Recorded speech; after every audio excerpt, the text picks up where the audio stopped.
Des moules de toutes les couleurs, une pâte bien épaisse, mais rien de chimique là-dedans.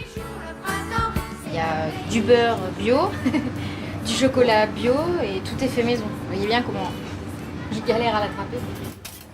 Le chef, Augustin, est un fils de boucher, passé par l'industrie agroalimentaire.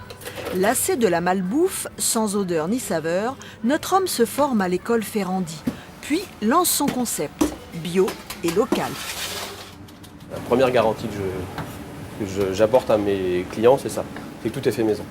Il n'y a pas de sauce qui soit en poudre, il n'y a pas de préparation toute prête, tout est fait sur place avec des produits bruts. C'est devenu si rare que ça ? Bah hélas, oui. Petit retour en arrière.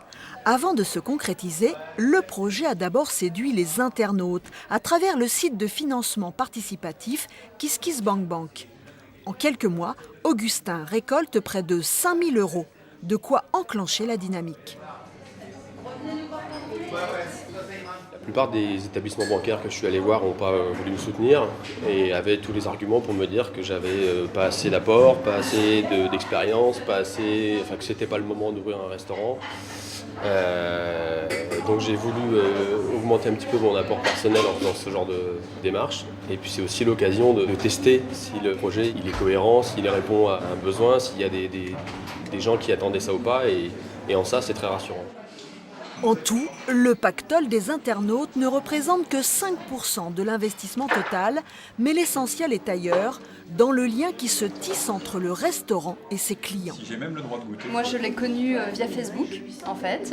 Donc, j'ai appris que c'était parti d'une idée avec une collecte de fonds et j'ai trouvé le principe très, très sympa. Les gens aiment maintenant tout ce qui est producteurs locaux, ils reviennent au terroir, au naturel, et nous, ils cuisinent bien tout ce qui est naturel et tout, donc il y a plein de gens qui viennent, mais à tout âge.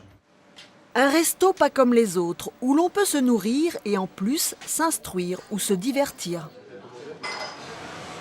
Qu'est-ce qui vous plaît dans le concept de ce nouveau restaurant ? La convivialité qu'on a développée et puis les livres de cuisine qu'on peut consulter. Donc là, je suis en train de lire Mulet au lait de Coco. Voici donc venu le temps où les restos naissent aussi sur Internet. Une façon collective d'envisager de mieux manger.